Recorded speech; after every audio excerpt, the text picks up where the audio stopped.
Hello, this is Bethany, and today in That's Not What the Word Ivory Means, we're going to be reviewing this Lancome Teint Idole Ultra Wear Makeup Stick Foundation. Hopefully I pronounced that correctly, and before we begin, I do have to disclose to you that this was sent to me, this stick, and I thought this was the palest shade, but this is actually the second palest shade. Regardless, the shade matching today is going to be amusing. But anyways, this was sent to me by Lancome through Octoly, and I review a lot of stuff through Octoly because you're able to just go ahead and disclose that you're reviewing it, but also be honest. They encourage you to be honest and say your thoughts as they are. So I did get sent this, but that has no bearing on my opinions, and I will disclose that even further down below. Anyhow, let's get into all the facts that Lancome claims about this foundation.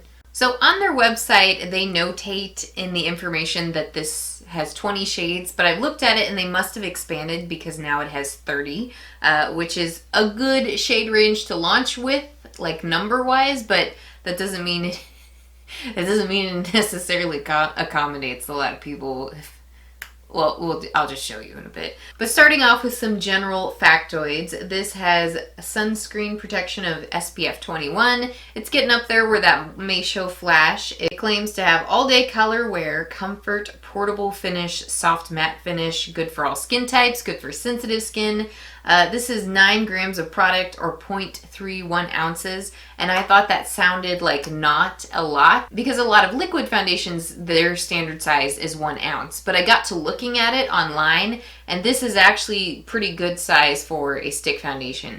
For instance, I have the stick foundation from NYX, and this looks like it's gonna be more because of how the packaging is, but it's actually a lot skinnier, and it's 0.23 ounces of product. So this is almost like 30% smaller than this, but the packaging just kind of makes it feel like this is a teeny weeny product, I think. It actually has a decent amount of product for a stick foundation. However, this is $42 and the NYX one is under 10. I can already tell you the NYX one is not good. Though. Not good. So it says it's full coverage, says it's ultra lightweight, powder cream texture, blends smoothly for a traceless second skin result, made with porous polymers that absorb excess oils, and it leaves the skin looking flawless and shine free. Plus it has ombre extract that helps with the appearance of redness in your skin. So those all sound like good things. True to color, stays on skin all day long, suitable for all skin types, pigment rich, but I do really like that it says it's oil free. I tend to use oil free formulas. They work better for me a lot of the time. A line on their website I thought was pretty funny. Its 20 shades were developed based on real skin tones so that everyone can find a perfect match. So I've got some interesting shade swatches for you today. So I swatched 3 here that are the palest shade of their kind. The first one, obviously very pale, almost a little too pale for me, is the Fenty Beauty in 100. That's their palest shade. Right there, you can see which one it is. The one in the middle is one that's notorious for not being very good shade matching for pale people, which is the CoverGirl Healthy Skin Elixir line. So there in the middle is what they're calling Ivory. Mind you, they've made steps to expand their shade range now, but just calling that one out. And then lastly, we've got good old Lancome here that has the audacity to call this Ivory. Just take that in, how not Ivory that is. Like, Lancome, what are you doing? How is that Ivory? What the frick? On Lancome's actual website, this does have a 5-star rating, and I have actually worn this a couple times so far just to develop my thoughts on it and not give you like a first impression. So let's just hop in here and put it on my face. So I've already gone ahead and applied my favorite foundation primer. This is the Smashbox Photofinish Primerizer. So we got that on my face. And then reading their website here on the how-to of using this foundation, as I figured, they recommend using a brush or a sponge to blend it out, or you can even use your fingers. I prefer not to do that. But it says to kind of focus the color in the middle of your face and move outward. And I've recently had a breakout here because I was on my lady time and I forgot to do microderm that week. We're going to have some coverage. I'm going to bring it down my neck. It's not going to match my hands, but here we go. Okay, so I'm going to go about putting this on, and I just want to say I don't usually wear cream foundations for a reason, because I'm an oily skin person, but I'd like to. I liked cream products when I was younger because they covered the flakiness of my nose and the flakiness of like acne. But I've always been oily skinned, so creamy things were often oil based and it just wasn't good. But I can tell you right now, as I apply this glides on like butter. It feels so nice. And I'm going to build it up to full coverage. I'm going to kind of focus on the middle of the face, but I want more coverage over here. I just erased my flaws. I erased it with beige, but nonetheless, they're gone. So it's time to blend this out now so I don't look crazy. And I'm going to not use my regular under eye concealer and just see how this does. For a brush, I'm going to be using my Sigma F82 brush. That's just what I've been using with this, and it works really well. The thing I'm kind of liking about using a cream foundation is it just feels quick. You just lay it on, glide it out, and I just don't feel like there's as much fuss with the finish and making it look smooth. And you can see this is pretty good coverage, even if as I blend it out and soften it. I mean, it's just really satisfying to look at. But my face is kind of orange beige. So we're gonna add more coverage. We want complete full coverage with this. So we're just gonna go over that. Not the most sanitary thing to do, but whatever. And a lot of cream foundations feel like sticky to me. One thing about this, it does not. It just really glides on. It feels really airy. And I haven't used a cream product in a long time that feels as like smooth and airy as this does. We're gonna blot here just to keep the coverage instead of distributing it around. I haven't really worked on covering up under my eyes with this, but we're gonna do that because my concealer will be too pale anyways. We're not gonna use any concealer.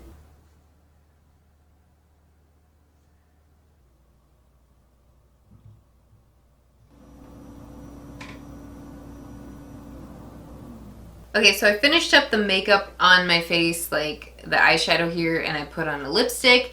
Now let's complete my neck. And you can see how far off that is.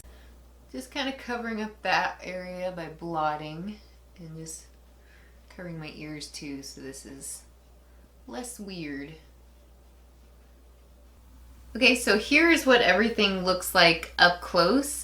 I would say this is pretty good coverage, and it's like buildable. If you do this like blotting motion, it works really well for this with the brush. The finish on this is semi-flawless. It doesn't really look to be super matte, which I like, because sometimes when something is too matte, it's got like this 1990s Mary Kay foundation look to it, like it looks really dated. And this looks like something that could still look youthful on the skin because it's so creamy and doesn't have like a straight up matte finish. It just looks kind of natural and flawless. But overall, this looks really good. The pores on my nose are damn near gone, and they are damn near gone in this area as well. This is like my biggest pore area, and it really minimized those. But yeah, let me just pop on some blush just a bit so this looks a little bit less weird. And then I'm going to set this as well. Alright, so we've got my whole face done up. I have to run some errands today, so we'll go ahead and make this a wear test, and I will check back in with you after that.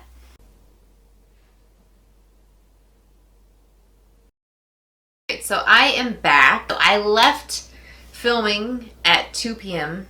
with this all finished up, and now I am back, and it is 11:17, so that has given me over 9 hours of wear on this foundation. So let me go ahead and show you it a little bit up close and give you my final thoughts.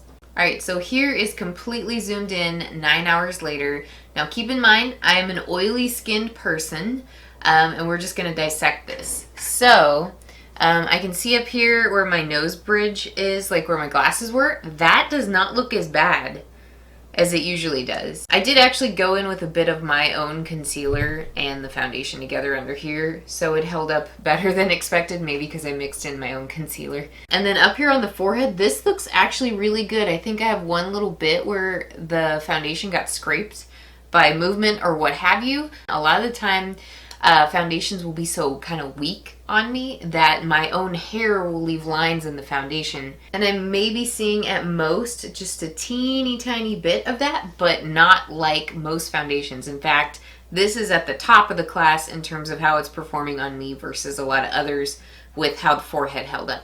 Around the nose, surprisingly, there's still foundation here and here. That tends to rub off on me. I mess with my nose a lot during the day and itch it.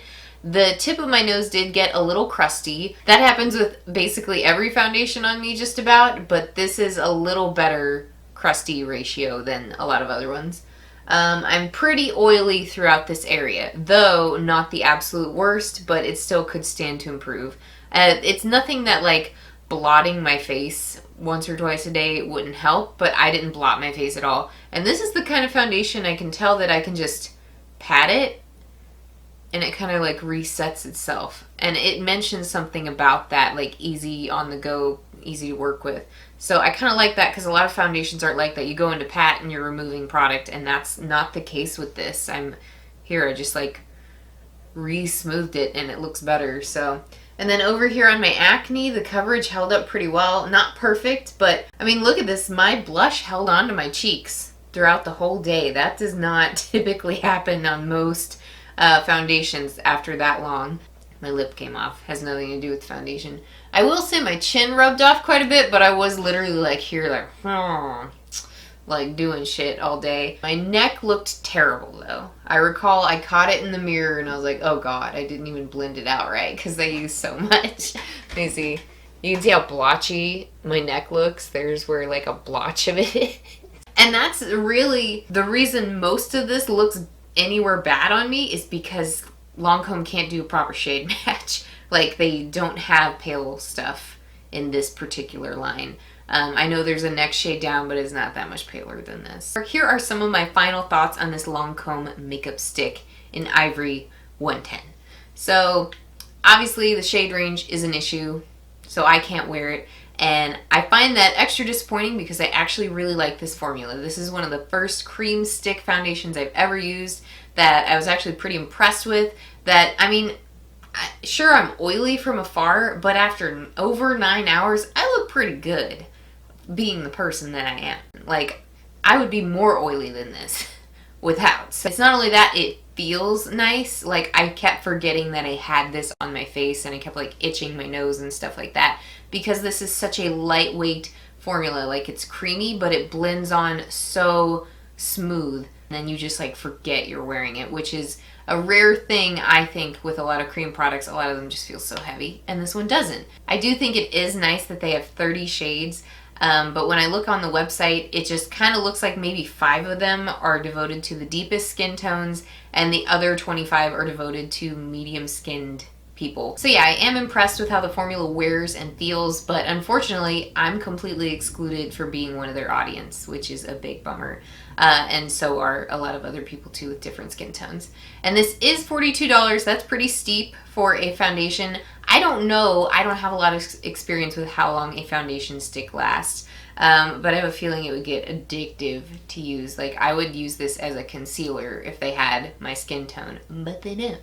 But I feel like $42 is quite a bit steep, but for a product that works, I would still splurge that much. I have foundations sitting in my drawer that were at least that much, and they weren't my skin tones. So if they added to the line and added a skin tone that matched me, I would freaking go for it, because this is one of the most fun foundations I wore. Like, I enjoyed putting it on. It just glides on, zippity doo-dah all over my face, good coverage. It just felt nice. And now I kind of understand why performance people wear like cream foundation sticks so much.